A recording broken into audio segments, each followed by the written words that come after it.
Assalamualaikum warahmatullahi wabarakatuh. Perkenalkan, nama saya Jamal Kafota, guru IPA di SMP Negeri 90 Maluku Tengah.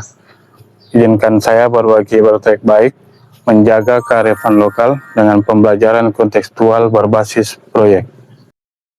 Di tengah keindahan Banda Neira yang kaya akan sejarah dan rempah, ada semangat kecil yang tumbuh di sekolah sederhana SMP Negeri 90 Maluku Tengah. Tempat yang jauh dari hiruk pikuk kota, kami berusaha menyalakan cahaya pendidikan, meski di tengah segala keterbatasan.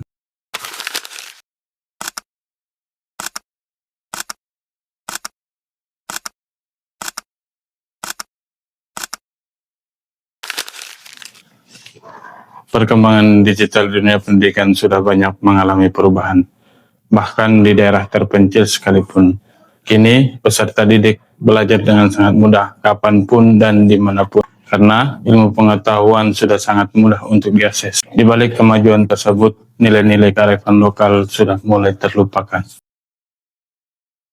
SMP Negeri 90 Maluku Tengah beralamat di Desa Uring Tutra, Kecamatan Kepulauan Banda, Kabupaten Maluku Tengah, Provinsi Maluku, salah satu daerah khusus atau daerah 3T yang ada di Kabupaten Maluku Tengah. Untuk ke sekolah, saya harus menempuh jarak 12 km dengan waktu tempuh 30 menit sampai 1 jam perjalanan. Dengan akses jalan yang sudah rusak dan hampir seluruh perjalanan melewati hutan dan perkebunan pala, yang terkadang harus terhalang pohon yang rubuh menutup akses jalan. Sekolah kami memiliki berbagai keterbatasan, di antaranya kami tidak memiliki lab IPA, lab komputer, dan prasarana penting penunjang pembelajaran lainnya.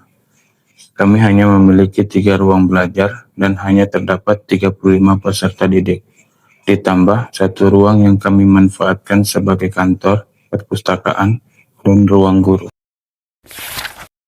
Perkembangan digital di sekolah sedang mengalami peningkatan berkat akses internet.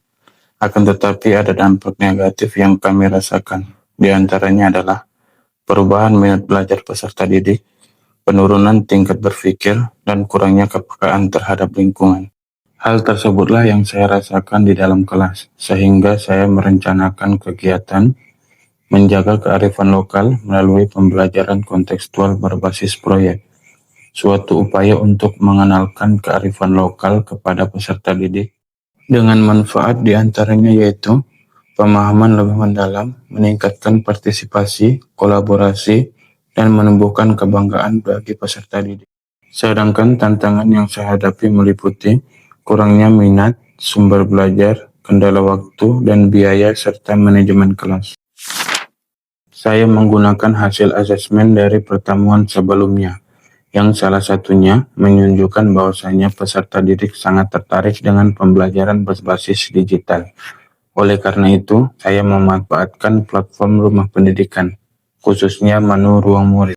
Contoh zat aditif adalah pewarna, pemanis, penyedap. Kemudian saya bersama peserta didik merancang proyek pembuatan manisan pala yang berkaitan dengan materi zat aditif alami.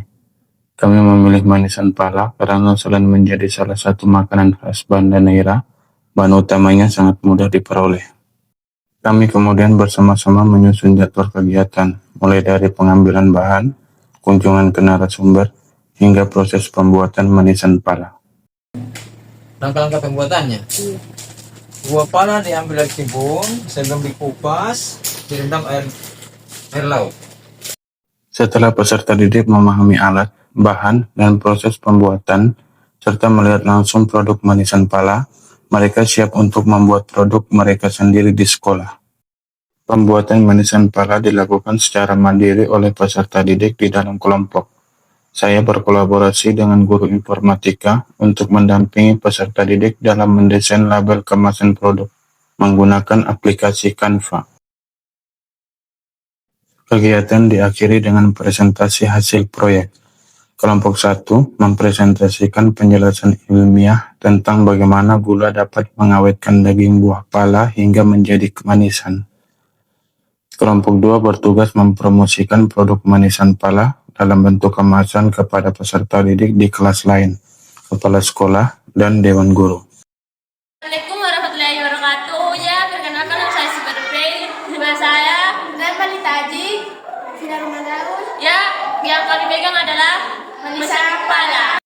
Untuk mengukur pencapaian hasil belajar, saya menggunakan 3 penilaian, kognitif, afektif, dan psikomotorik. Dari penilaian kognitif, semua peserta didik mendapatkan nilai di atas 80. Untuk penilaian efektif, dengan menggunakan nomor observasi, peserta didik 75% mendapatkan nilai sangat baik. Serta untuk penilaian psikomotorik, menggunakan lembar unjuk kerja, 75% peserta didik mendapatkan nilai sangat baik. Kegiatan ini membuktikan bahwasanya pembelajaran kontekstual berbasis proyek mampu meningkatkan pengetahuan, keterampilan, dan rasa bangga terhadap potensi lokal. Melalui pembuatan manisan pala, peserta didik belajar memahami sains, berkreasi, dan berkolaborasi. Inilah wujud nyata pembelajaran yang berkesadaran, bermakna, dan menggembirakan.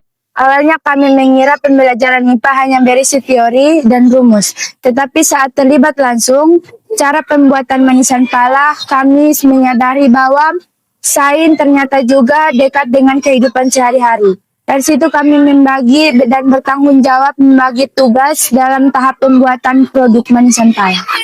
Terima kasih Pak Jamal. Sebagai rekan sejawat, saya melihat bahwa kegiatan ini benar-benar menginspirasi bagi saya. Dengan melalui pembelajaran kontekstual berbasis proyek, peserta didik lebih menjadi aktif dan juga antusias. Tim pembelajaran yang seperti ini saya sangat mendukung dan mengapresiasi, karena kebijakan-kebijakan ini menciptakan situasi dan kondisi bagi anak untuk bisa berpikir lebih baik.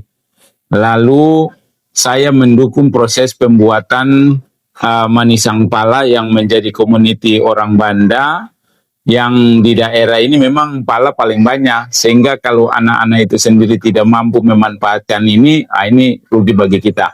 Dari sebuah ruang kelas sederhana di tepi Laut Banda, kami belajar bahwasanya pembelajaran tidak harus membutuhkan fasilitas yang lengkap, tetapi hati yang tulus dan semangat untuk terus berinovasi.